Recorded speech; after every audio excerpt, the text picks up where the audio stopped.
श्रीगणेशाय नमः। अथ श्रीगणपति अथर्वशीर्षा। हरिः ॐ। नमस्ते गणपतये। त्वमेव प्रत्यक्षं तत्त्वमसि। त्वमेव केवलं कर्तासि। त्वमेव केवलं धर्तासि। त्वमेव केवलं हर्तासि। त्वमेव सर्वं खल्विदं ब्रह्मासि। त्वं साक्षादात्मासि नित्यं। ऋतं वच्मि सत्यं वच्मि। त्वं माम् अववक्तारम् अवश्रोतारम् अवदातारम् अवधातारम् अवानुचानमवशिष्याम् अवपश्चात्तात् अवपुरस्तात् अवचोत्तरात्तात् अवदक्षिणात्तात् अवचोर्ध्वात्तात् अवाधरात्तात् सर्वतो मां पाहि पाहि समन्तात्। त्वं वाङ्मयस्त्वं चिन्मयः त्वमानन्दमयस्त्वं ब्रह्ममयः। त्वं सच्चिदानन्दाद्वितीयोऽसि। त्वं प्रत्यक्षं ब्रह्मासि। त्वं ज्ञानमयो विज्ञानमयोऽसि। सर्वं जगदिदं त्वत्तो जायते। सर्वं जगदिदं त्वत्तस्तिष्ठति। सर्वं जगदिदं त्वयि लयमिष्यति। सर्वं जगदिदं त्वयि प्रत्येति। त्वं भूमिरापो नलो नीलो नभः। त्वं चत्वारि वाक्पदानि। त्वं गुणत्रयातीतः। त्वं कालत्रयातीतः। त्वं देहत्रयातीतः। त्वं मूलाधारस्थितोऽसि नित्यं। त्वं शक्तित्रयात्मकः। त्वां योगिनो ध्यायन्ति नित्यं। त्वं ब्रह्मा त्वं विष्णुस्त्वं रुद्रस्त्वं इन्द्रस्त्वं अग्निस्त्वं वायुस्त्वं सूर्यस्त्वं चन्द्रमास्त्वं ब्रह्म भूर्भुवः स्वरूप। गणादिं पूर्वमुच्चार्य वर्णादिं तदनन्तरम् अनुस्वारः परतरः अर्धेन्दुलसितं तारेण रुद्धम् एतत्तव मनुस्वरूपं। गकारः पूर्वरूपम् अकारो मध्यमरूपम् अनुस्वारश्चान्त्यरूपम् बिन्दुरुत्तररूपम्। नादः सन्धानं संहिता सन्धिः सैषा गणेशविद्या। गणकऋषिः निसृद्गायत्री छन्दः। श्रीमहागणपतिर्देवता। ॐ गं गणपतये नमः। एकदन्ताय विद्महे वक्रतुण्डाय धीमहि तन्नो दन्ती प्रचोदयात्।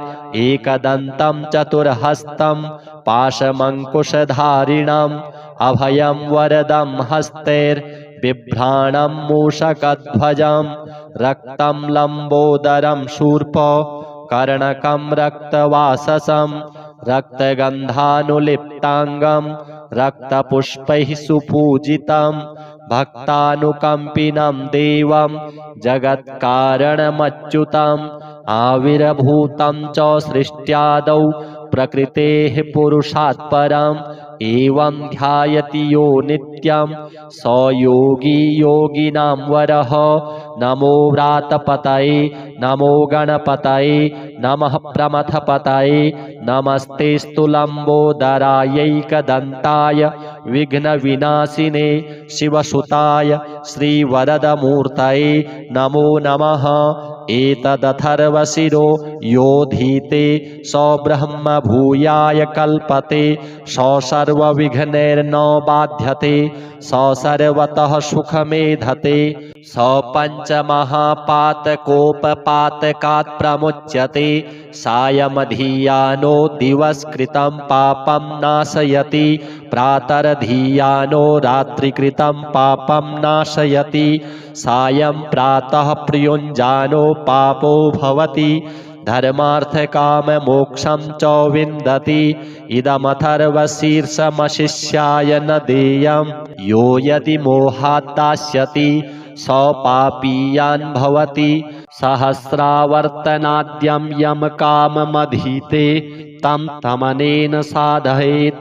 अनेन गणपतिमभिषिञ्चति स वाग्मी भवति चतुर्थ्यामनश्नं जपति स विद्यावान् भवति इत्यथर्वणवाक्यं ब्रह्माद्याचरणं विद्यात् न बिभेति कदाचनेति यो दूर्वाङ्कुरैर्यजति स वै श्रवणोपमो भवति यो लाजैर्यजति स यशोवान् भवति स मेधावान् भवति यो मोदकसहस्रेण यजति स वाञ्छितफलमवाप्नोति यः साज्यसमिद्भिर्यजति स सर्वं लभते स सर्वं लभते अष्टौ ब्राह्मणान् सम्यग् ग्राहयित्वा सूर्यवर्चस्वी भवति सूर्यग्रहे महानद्यां प्रतिमासन्निधौ वा जप्त्वा सिद्धमन्त्रो भवति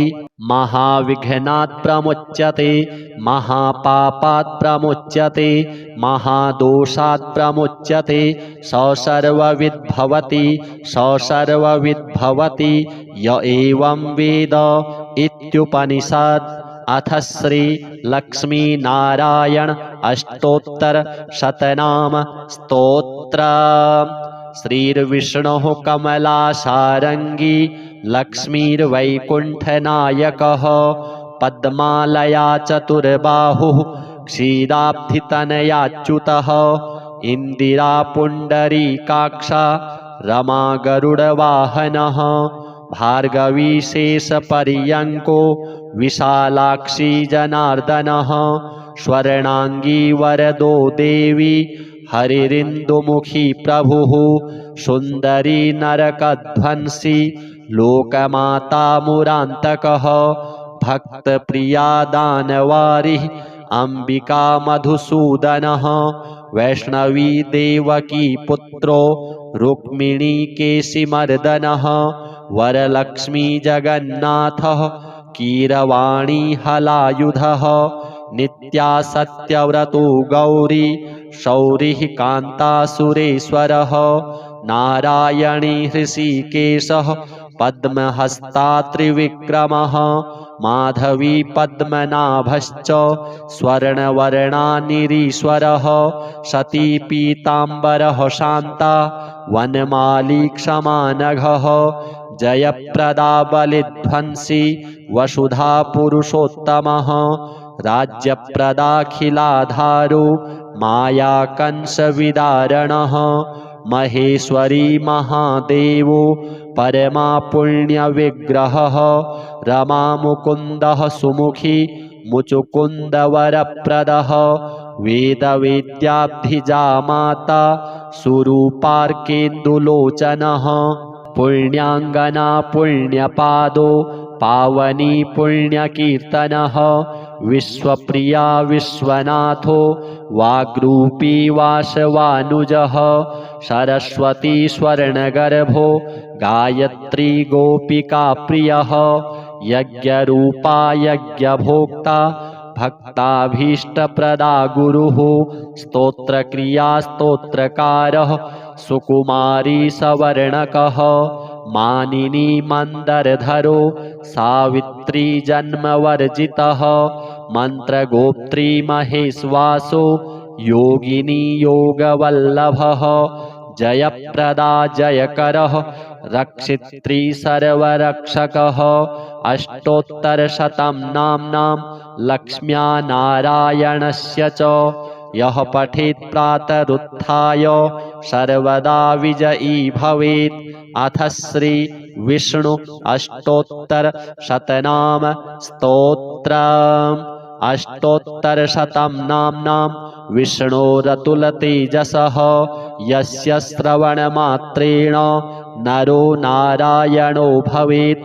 विष्णुर्जिष्णुर्वषट्कारो देवदेवो वृषाकपिः दामोदरो दीनबन्धुः आदिदेवोदितेस्तुतः पुण्डरीकः परानन्दः परमात्मा परात्परः परशुधारी विश्वात्मा कृष्णः कलिमलापः कौस्तुभोद्भासितो रस्को नरो नारायणो हरिः हरो हरप्रियः स्वामी वैकुण्ठो विश्वतो मुखः ऋषिकेशो प्रमेयात्मा वराहो धरणीधरः वामनो वेदवक्ता च वासुदेवः सनातनः रामो विरामो विरजो रावणारी रमापतिः वैकुण्ठवासी वसुमान् धनदो धरणीधरः धर्मेशो धरणीनाथो ध्येयो धर्मभृतांवरः सहस्रशीर्षा पुरुषः सहस्राक्षः सहस्रपात् सर्वगः सर्ववित् सर्वः शरण्यः साधुवल्लभः कौसल्यानन्दनः श्रीमान् राक्षसः कुलनाशकः जगत्कर्ता जगद्धर्ता जगज्जेता जनार्तिः जानकी वल्लभो देवो जयरूपो जलेश्वरः क्षीराब्धिवासी क्षीराब्धि तनया वल्लभस्तथा शेषशायी पन्नगारी वाहनो विष्टरस्रवः माधवो मथुरानाथो मुकुन्दो मोहनाशनः दैत्यारिः पुण्डरीकाक्षो ह्यच्युतो मधुसूदनः सोमसूर्याग्निनयनो नृसिंहो भक्तवत्सलः नित्यो निरामयः शुद्धो वरदेवो जगत्प्रभुः हयग्रीवो जितरिपुः उपेन्द्रो रुक्मिणीपतिः सर्वदेवमयः श्रीशः सर्वाधारः सनातनः सौम्यः सौम्यप्रदः स्रष्टा विश्वक्सेनो जनार्दनः यशोदातनयो योगी योगशास्त्रपरायणः रुद्रात्मको रुद्रमूर्तिः राघवो मधुसूदनः इति ते कथितं दिव्यं नाम्नाम् अष्टोत्तरं शतं सर्वपापहरं पुण्यं दिव्यो रतुलतेजसः दुःखदारिद्र्यदौर्भाग्य नाशनं सुखवर्धनं सर्वसम्पत्करं सौम्यं महापातकनाशनं प्रातरुत्थाय विप्रेन्द्र पठेतेकाग्रमानसः तस्य नश्यन्ति विपदां राशयः सिद्धिमाप्नुयात्। अथ श्री चन्द्र स्तोत्रम्। नमश्चन्द्राय सोमायेन्दवे कुमुदबन्धवे विलोहिताय शुभ्राय शुक्लाम्बरधराय च त्वमेव सर्वलोकानाम् आप्यायनकरः सदा क्षीरोद्भवाय देवाय नमः शङ्करशेखर युगानां युगकर्ता त्वं निशानाथो निशाकरः संवत्सराणां मासानां ऋतूनां तु तथैव च ग्रहाणां च त्वमेकोऽसि सौम्यः सोमकरः प्रभुः ओषधीपतये तुभ्यं रोहिणीपतये नमः। इदं तु पठते स्तोत्रं प्रातरुत्थाय यो नरः दिवा वा यदि वा रात्रौ बद्धचित्तो हि यो नरः न भयं विद्यते तस्य कार्यसिद्धिर्भविष्यति अहोरात्रकृतं पापं पठनादेव नश्यति द्विजराजो महापुण्यस्तारापतिर्विशेषतः ओषधीनां च यो राजा स सोमः प्रीयतां मम। श्रीगणपति लक्ष्मी नारायण विष्णु चन्द्रदेवार्पणमस्तु।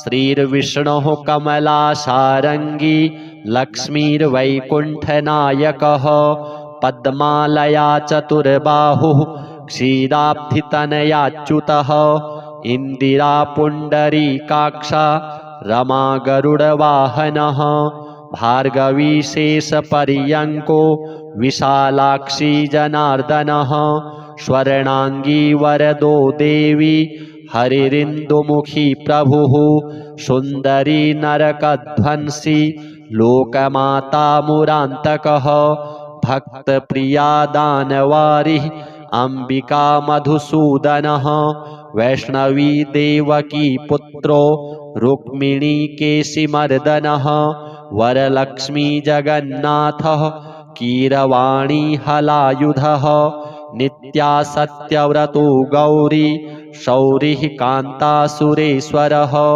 नारायणी हृषीकेशः पद्महस्ता त्रिविक्रमः माधवी पद्मनाभश्च स्वर्णवर्णानिरीश्वरः सती पीताम्बरः शान्ता वनमाली क्षमानघः जयप्रदा बलिध्वंसी वसुधा पुरुषोत्तमः राज्यप्रदाखिलाधारो मायाकंसविदारणः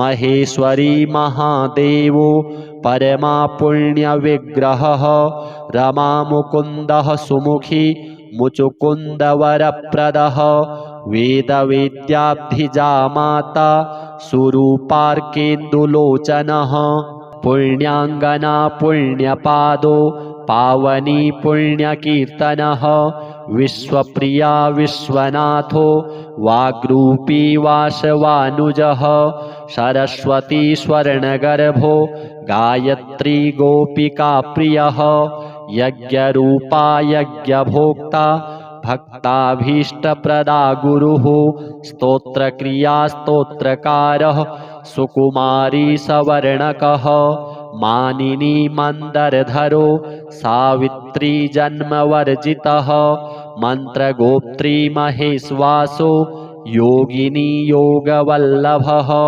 जयप्रदा जयकरः रक्षित्री सर्वरक्षकः अष्टोत्तरशतं नाम्नां लक्ष्म्या नारायणस्य च यः पठेत् प्रातरुत्थाय सर्वदा विजयी भवेत् अथ श्री विष्णु अष्टोत्तरशतनाम स्तोत्रम् अष्टोत्तरशतं नाम्नां विष्णोरतुलतेजसः यस्य श्रवणमात्रेण नरो नारायणो भवेत् विष्णुर्जिष्णुर्वषट्कारो देवदेवो वृषाकपिः दामोदरो दीनबन्धुः आदिदेवोदितेस्तुतः पुण्डरीकः परानन्दः परमात्मा परात्परः परशुधारी विश्वात्मा कृष्णः कलिमलापः कौस्तुभोद्भासितो रस्को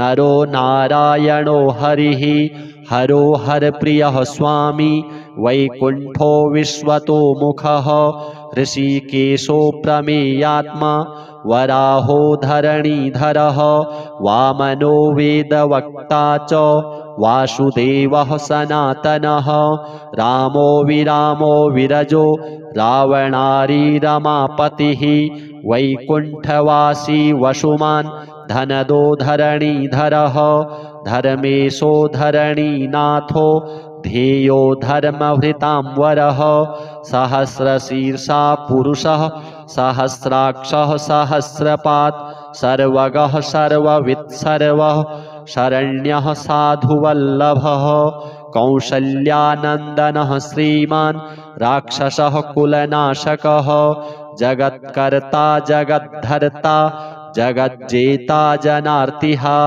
जानकी वल्लभो देवो जयरूपो जलेश्वरः क्षीराब्धिवासी क्षीराब्धि तनया वल्लभस्तथा शेषशायी पन्नगारी वाहनो विष्टरस्रवः माधवो मथुरानाथो मुकुन्दो मोहनाशनः दैत्यारिः पुण्डरीकाक्षो ह्यच्युतो मधुसूदनः सोमसूर्याग्निनयनो नृसिंहो भक्तवत्सलः नित्यो निरामयः शुद्धो वरदेवो जगत्प्रभुः हयग्रीवो जितरिपुः उपेन्द्रो रुक्मिणीपतिः सर्वदेवमयः श्रीशः सर्वाधारः सनातनः सौम्यः सौम्यप्रदः स्रष्टा विश्वक्सेनो जनार्दनः यशोदातनयो योगी योगशास्त्रपरायणः रुद्रात्मको रुद्रमूर्तिः राघवो मधुसूदनः इति ते कथितं दिव्यं नाम्नाम् अष्टोत्तरं शतं सर्वपापहरं पुण्यं दिव्योरतुलतेजसः दुःखदारिद्र्यदौर्भाग्यो नाशनं सुखवर्धनं सर्वसम्पत्करं सौम्यं महापातकनाशनं प्रातरुत्थाय विप्रेन्द्र पठेदेकाग्रमानसः तस्य नश्यन्ति विपदां राशयः सिद्धिमाप्नुयात्। अथ श्रीचन्द्रस्तोत्रम्। नमश्चन्द्राय सोमायेन्दवे कुमुदबन्धवे विलोहिताय शुभ्राय शुक्लाम्बरधराय च त्वमेव सर्वलोकानाम् आप्यायनकरः सदा क्षीरोद्भवाय देवाय नमः शङ्करशेखर युगानां युगकर्ता त्वं निशानाथो निशाकरः संवत्सराणां मासानां ऋतूनां तु तथैव च ग्रहाणां च त्वमेकोऽसि सौम्यः सोमकरः प्रभुः ओषधीपतये तुभ्यं रोहिणीपतये नमः। इदं तु पठते स्तोत्रं प्रातरुत्थाय यो नरः दिवा वा यदि वा रात्रौ बद्धचित्तो हि यो नरः न भयं विद्यते तस्य कार्यसिद्धिर्भविष्यति अहोरात्रकृतं पापं पठनादेव नश्यति द्विजराजो महापुण्यस्तारापतिर्विशेषतः ओषधीनां च यो राजा स सोमः प्रीयतां मम। श्रीगणपति लक्ष्मी नारायण विष्णु चन्द्रदेवार्पणमस्तु।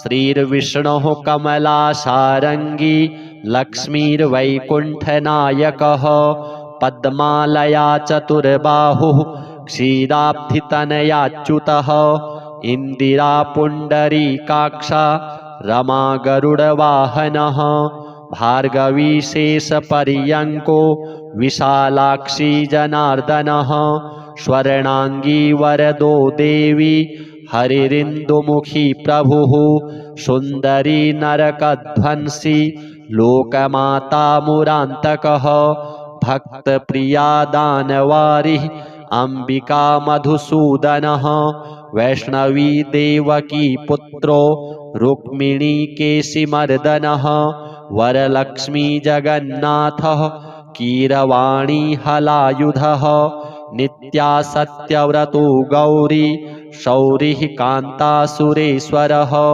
नारायणी हृषीकेशः पद्महस्ता त्रिविक्रमः माधवी पद्मनाभश्च स्वर्णवर्णानिरीश्वरः सती पीताम्बरः शान्ता वनमाली क्षमानघः जयप्रदा बलिध्वंसी वसुधा पुरुषोत्तमः राज्यप्रदाखिलाधारो मायाकंसविदारणः महेश्वरी महादेवो परमा पुण्यविग्रहः रमामुकुन्दः सुमुखी मुचुकुन्दवरप्रदः वेदवेद्याब्धिजा माता सुरूपार्केन्दुलोचनः पुण्याङ्गना पुण्यपादो पावनी पुण्यकीर्तनः विश्वप्रिया विश्वनाथो वाग्रूपी वासवानुजः सरस्वती स्वर्णगर्भो गायत्री गोपिका प्रियः यज्ञरूपा यज्ञभोक्ता भक्ताभीष्टप्रदा गुरुः स्तोत्रक्रिया स्तोत्रकारः सुकुमारी सवर्णकः मानिनी मन्दरधरो सावित्री जन्मवर्जितः मन्त्रगोप्त्री महेश्वासो योगिनी योगवल्लभः जयप्रदा जयकरः रक्षित्री सर्वरक्षकः अष्टोत्तरशतं नाम्नां लक्ष्म्या नारायणस्य च यः पठेत् प्रातरुत्थाय सर्वदा विजयी भवेत्। अथ श्री विष्णु अष्टोत्तरशतनाम स्तोत्रम्। अष्टोत्तरशतं नाम्नां विष्णोरतुलतेजसः यस्य श्रवणमात्रेण नरो नारायणो भवेत्। विष्णुर्जिष्णुर्वषट्कारो देवदेवो वृषाकपिः दामोदरो दीनबन्धुः आदिदेवोदितेस्तुतः पुण्डरीकः परानन्दः परमात्मा परात्परः परशुधारी विश्वात्मा कृष्णः कलिमलापः कौस्तुभोद्भासितो रस्को नरो नारायणो हरिः हरो हरप्रियः स्वामी वैकुण्ठो विश्वतोमुखः ऋषिकेशो प्रमेयात्मा वराहो धरणीधरः वामनो वेदवक्ता च वासुदेवः सनातनः रामो विरामो विरजो रावणारी रमापतिः वैकुण्ठवासी वसुमान् धनदो धरणीधरः धर्मेशो धरणीनाथो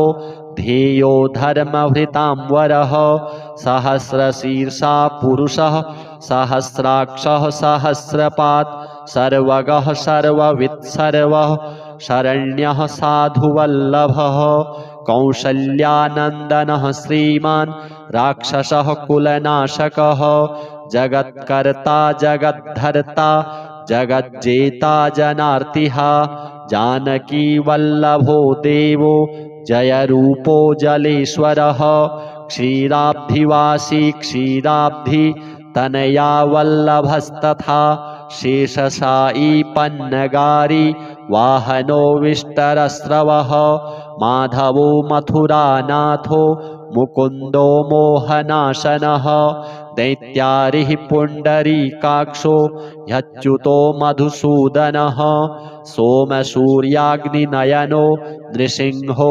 भक्तवत्सलः नित्यो निरामयः शुद्धो वरदेवो जगत्प्रभुः हयग्रीवो जितरिपुः उपेन्द्रो रुक्मिणीपतिः सर्वदेवमयः श्रीशः सर्वाधारः सनातनः सौम्यः सौम्यप्रदः स्रष्टा विश्वक्सेनो जनार्दनः यशोदातनयो योगी योगशास्त्रपरायणः रुद्रात्मको रुद्रमूर्तिः राघवो मधुसूदनः इति ते कथितं दिव्यं नाम्नाम् अष्टोत्तरं शतं सर्वपापहरं पुण्यं दिव्यो रतुलतेजसः दुःखदारिद्र्यदौर्भाग्य नाशनं सुखवर्धनं सर्वसम्पत्करं सौम्यं महापातकनाशनं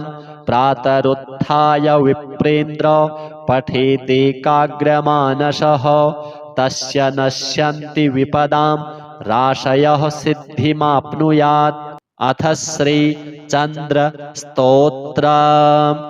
नमश्चन्द्राय सोमायेन्दवे कुमुदबन्धवे विलोहिताय शुभ्राय शुक्लाम्बरधराय च त्वमेव सर्वलोकानाम् आप्यायनकरः सदा क्षीरोद्भवाय देवाय नमः शङ्करशेखर युगानां युगकर्ता त्वं निशानाथो निशाकरः संवत्सराणां मासानां ऋतूनां तु तथैव च ग्रहाणां च त्वमेकोऽसि सौम्यः सोमकरः प्रभुः ओषधीपतये तुभ्यं रोहिणीपतये नमः।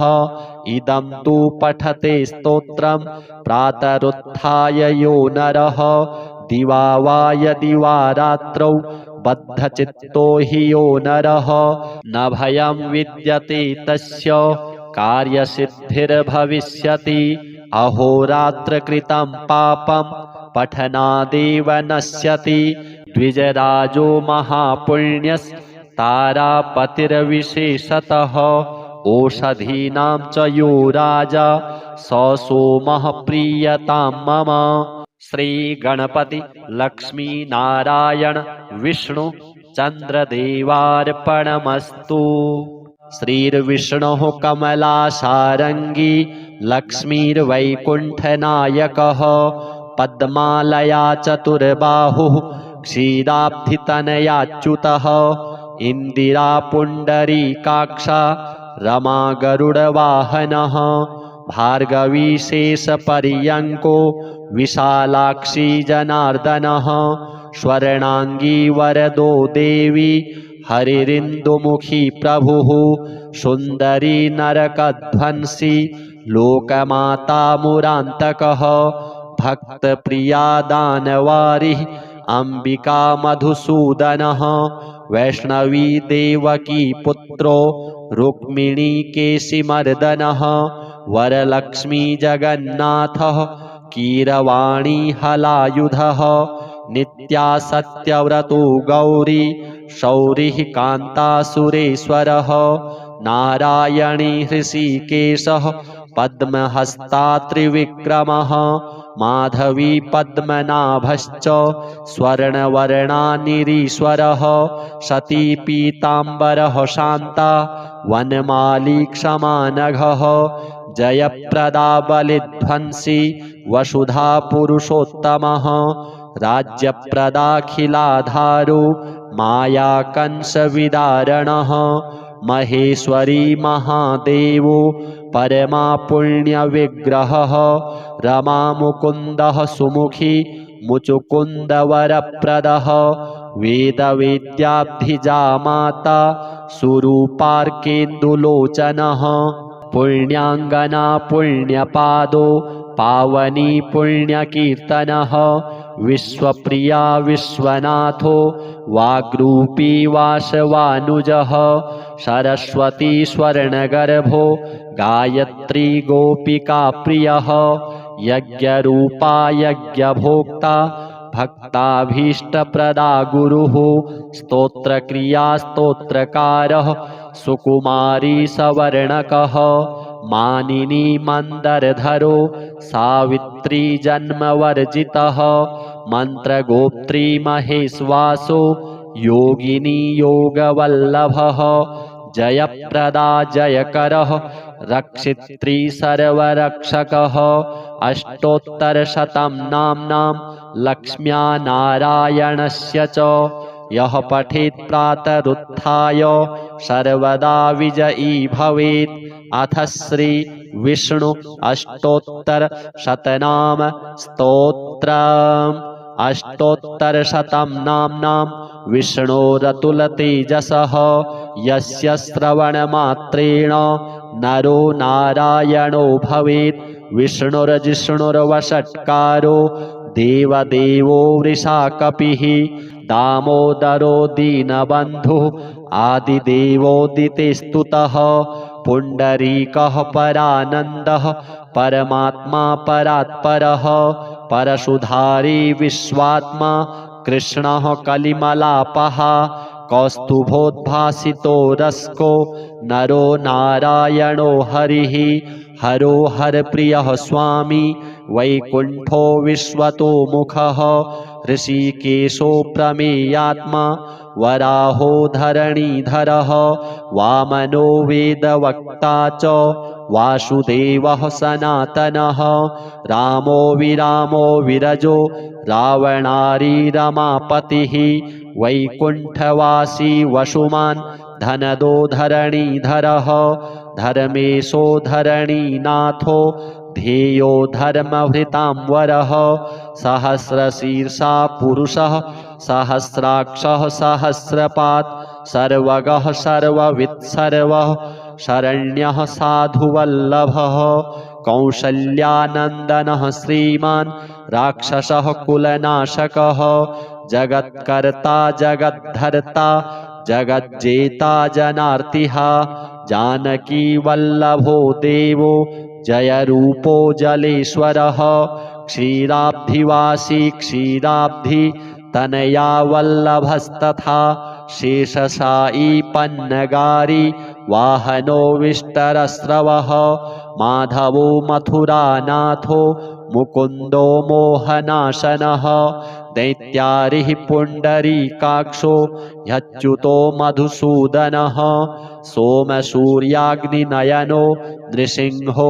भक्तवत्सलः नित्यो निरामयः शुद्धो वरदेवो जगत्प्रभुः हयग्रीवो जितरिपुः उपेन्द्रो रुक्मिणीपतिः सर्वदेवमयः श्रीशः सर्वाधारः सनातनः सौम्यः सौम्यप्रदः स्रष्टा विश्वक्सेनो जनार्दनः यशोदातनयो योगी योगशास्त्रपरायणः रुद्रात्मको रुद्रमूर्तिः राघवो मधुसूदनः इति ते कथितं दिव्यं नाम्नाम् अष्टोत्तरं शतं सर्वपापहरं पुण्यं दिव्यो रतुलतेजसः दुःखदारिद्र्यदौर्भाग्य नाशनं सुखवर्धनं सर्वसम्पत्करं सौम्यं महापातकनाशनं प्रातरुत्थाय विप्रेन्द्र पठेतेकाग्रमानसः तस्य नश्यन्ति विपदां राशयः सिद्धिमाप्नुयात्। अथ श्रीचन्द्रस्तोत्रम्। नमश्चन्द्राय सोमायेन्दवे कुमुदबन्धवे विलोहिताय शुभ्राय शुक्लाम्बरधराय च त्वमेव सर्वलोकानाम् आप्यायनकरः सदा क्षीरोद्भवाय देवाय नमः शङ्करशेखर युगानां युगकर्ता त्वं निशानाथो निशाकरः संवत्सराणां मासानां ऋतूनां तु तथैव च ग्रहाणां च त्वमेकोऽसि सौम्यः सोमकरः प्रभुः ओषधीपतये तुभ्यं रोहिणीपतये नमः। इदं तु पठते स्तोत्रं प्रातरुत्थाय यो नरः दिवा वा यदि वा रात्रौ बद्धचित्तो हि यो नरः न भयं विद्यते तस्य कार्यसिद्धिर्भविष्यति अहोरात्रकृतं पापं पठनादेव नश्यति द्विजराजो महापुण्यस्तारापतिर्विशेषतः ओषधीनां च यो राजा स सोमः प्रीयतां मम। श्रीगणपति लक्ष्मी नारायण विष्णु चन्द्रदेवार्पणमस्तु। श्रीर्विष्णुः कमलासारङ्गी लक्ष्मीर्वैकुण्ठनायकः पद्मालया चतुर्बाहुः क्षीराब्धितनयाच्युतः इन्दिरा पुण्डरीकाक्षा रमा गरुडवाहनः भार्गवी शेषपर्यङ्को विशालाक्षी जनार्दनः स्वर्णाङ्गी वरदो देवी हरिरिन्दुमुखी प्रभुः सुन्दरी नरकध्वंसी लोकमाता मुरान्तकः भक्तप्रिया दानवारिः अम्बिका मधुसूदनः वैष्णवी देवकी पुत्रो रुक्मिणी केशिमर्दनः वरलक्ष्मी जगन्नाथः कीरवाणी हलायुधः नित्या सत्यव्रतो गौरी शौरिः कान्तासुरेश्वरः नारायणी हृषीकेशः पद्महस्ता त्रिविक्रमः माधवी पद्मनाभश्च स्वर्णवर्णानिरीश्वरः सती पीताम्बरः शान्ता वनमाली क्षमानघः जयप्रदा बलिध्वंसी वसुधा पुरुषोत्तमः राज्यप्रदाखिलाधारो मायाकंसविदारणः महेश्वरी महादेवो परमा पुण्यविग्रहः रमामुकुन्दः सुमुखी मुचुकुन्दवरप्रदः वेदवेद्याब्धिजामाता सुरूपार्केन्दुलोचनः पुण्याङ्गना पुण्यपादो पावनी पुण्यकीर्तनः विश्वप्रिया विश्वनाथो वाग्रूपी वासवानुजः सरस्वती स्वर्णगर्भो गायत्री गोपिका प्रियः यज्ञरूपा यज्ञभोक्ता भक्ताभीष्टप्रदा गुरुः स्तोत्रक्रिया स्तोत्रकारः सुकुमारी सवर्णकः मानिनी मन्दरधरो सावित्री जन्मवर्जितः मन्त्रगोप्त्री महेश्वासो योगिनी योगवल्लभः जयप्रदा जयकरः रक्षित्री सर्वरक्षकः अष्टोत्तरशतं नाम्नां लक्ष्म्या नारायणस्य च यः पठेत् प्रातरुत्थाय सर्वदा विजयी भवेत्। अथ श्री विष्णु अष्टोत्तरशतनाम स्तोत्रम्। अष्टोत्तरशतं नाम्नां विष्णोरतुलतेजसः यस्य श्रवणमात्रेण नरो नारायणो भवेत्। विष्णुर्जिष्णुर्वषट्कारो देवदेवो वृषाकपिः दामोदरो दीनबन्धुः आदिदेवोदितिस्तुतः पुण्डरीकः परानन्दः परमात्मा परात्परः परशुधारी विश्वात्मा कृष्णः कलिमलापः कौस्तुभोद्भासितो रस्को नरो नारायणो हरिः हरो हरप्रियः स्वामी वैकुण्ठो विश्वतो मुखः ऋषिकेशो प्रमेयात्मा वराहो धरणीधरः वामनो वेदवक्ता च वासुदेवः सनातनः रामो विरामो विरजो रावणारी रमापतिः वैकुण्ठवासी वसुमान् धनदो धरणीधरः धर्मेशो धरणीनाथो ध्येयो धर्मभृतांवरः सहस्रशीर्षा पुरुषः सहस्राक्षः सहस्रपात् सर्वगः सर्ववित् सर्वः शरण्यः साधुवल्लभः कौसल्यानन्दनः श्रीमान् राक्षसः कुलनाशकः जगत्कर्ता जगद्धर्ता जगज्जेता जनार्तिः जानकी वल्लभो देवो जयरूपो जलेश्वरः क्षीराब्धिवासी क्षीराब्धि तनया वल्लभस्तथा शेषशायी पन्नगारी वाहनो विष्टरस्रवः माधवो मथुरानाथो मुकुन्दो मोहनाशनः दैत्यारिः पुण्डरीकाक्षो ह्यच्युतो मधुसूदनः सोमसूर्याग्निनयनो नृसिंहो भक्तवत्सलः नित्यो निरामयः शुद्धो वरदेवो जगत्प्रभुः हयग्रीवो जितरिपुः उपेन्द्रो रुक्मिणीपतिः सर्वदेवमयः श्रीशः सर्वाधारः सनातनः सौम्यः सौम्यप्रदः स्रष्टा विश्वक्सेनो जनार्दनः यशोदातनयो योगी योगशास्त्रपरायणः रुद्रात्मको रुद्रमूर्तिः राघवो मधुसूदनः इति ते कथितं दिव्यं नाम्नाम् अष्टोत्तरं शतं सर्वपापहरं पुण्यं दिव्यो रतुलतेजसः दुःखदारिद्र्यदौर्भाग्य नाशनं सुखवर्धनं सर्वसम्पत्करं सौम्यं महापातकनाशनं प्रातरुत्थाय विप्रेन्द्र पठेदेकाग्रमानसः तस्य नश्यन्ति विपदां राशयः सिद्धिमाप्नुयात्। अथ श्री चन्द्र स्तोत्रम्।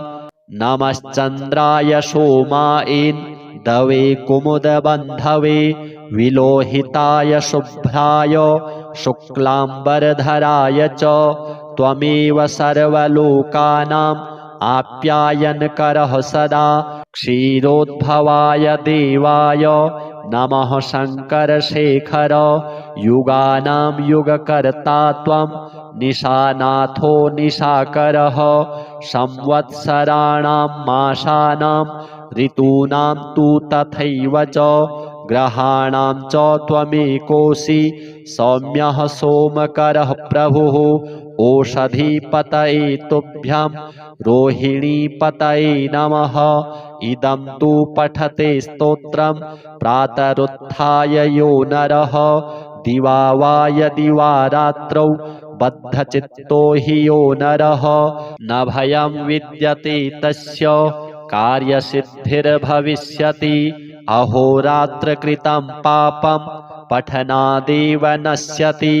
द्विजराजो महापुण्यस्तारापतिर्विशेषतः ओषधीनां च यो राजा स सोमः प्रीयतां मम। श्रीगणपति लक्ष्मी नारायण विष्णु चंद्रदेवार्पणमस्तु।